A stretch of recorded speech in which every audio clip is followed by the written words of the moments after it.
Hello and welcome to Bureau Bites, a regular pod bite bringing you news from Vietnam and the region.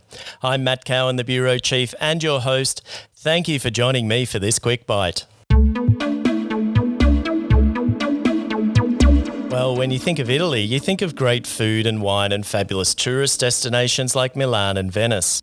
In 2018, over 60 million tourists visited Italy, making it the fifth most visited country in the world behind France, Spain, the US and China. Meanwhile, Venice is Italy's most popular city for tourists, with close to 28 million foreign visitors checking out its romantic canals and architecture in 2017. However, sadly, Italy has become the epicentre of the COVID-19 spread, with the highest number of recorded deaths from the virus, a number that's now edging towards 17,000 according to the World Health Organization. Although there are strong signs that Italy's fatality rate will be eclipsed by the US's in the coming weeks if current modelling proves to be correct. In order to find out more about life on the ground in Venice, I spoke to internationally renowned Venetian tattoo artist Crez, who operates from his Adrenaline studio in Marghera, a working-class neighbourhood across the causeway from his city's tourist mecca. Crez is one of just 100 tattoo artists globally who earned the right to be included in Felicity Friedman's World Atlas of Tattoo, published in 2015, an honour that recognises inductees as the most significant practitioners in the history of tattooing. Throughout his career, Crez has developed a reputation for being a traditionalist and is one of the world's leading exponents of Japanese-style tattooing.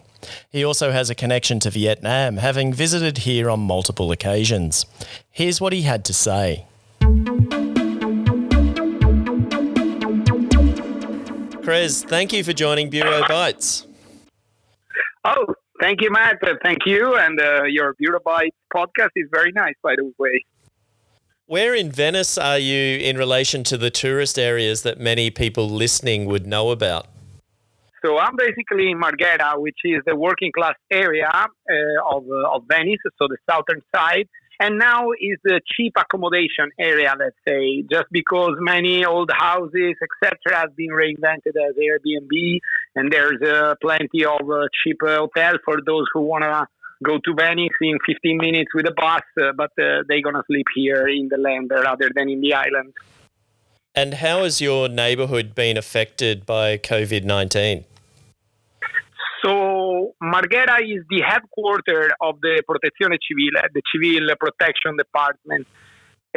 So every day the news are given from Marghera, from the area where I live.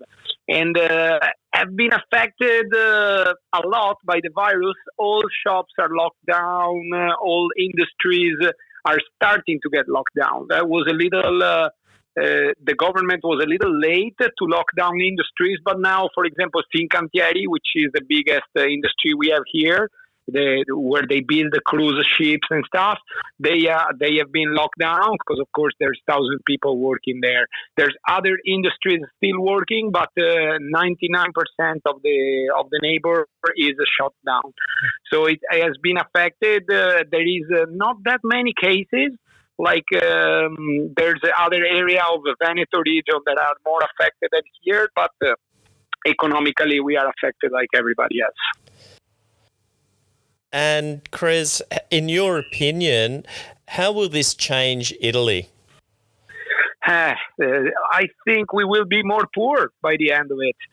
And the division between supportive people and selfish people will increase because we are already seeing that now. So those who don't want to support others, that just want to be selfish, they're going to be more selfish than before. And this is not only for Italy. I think this will be something that happened in all the European Union. And this is something we are seeing since the migrant crisis happening here in Europe. So my hope is that the supportive people will stick together and win this battle, because it's a very cultural battle. And so we're going to be more poor, but I hope we're going to be more supportive with each other. This is what I hope. Usually you would be spending your days tattooing people. How are you spending your days at the moment?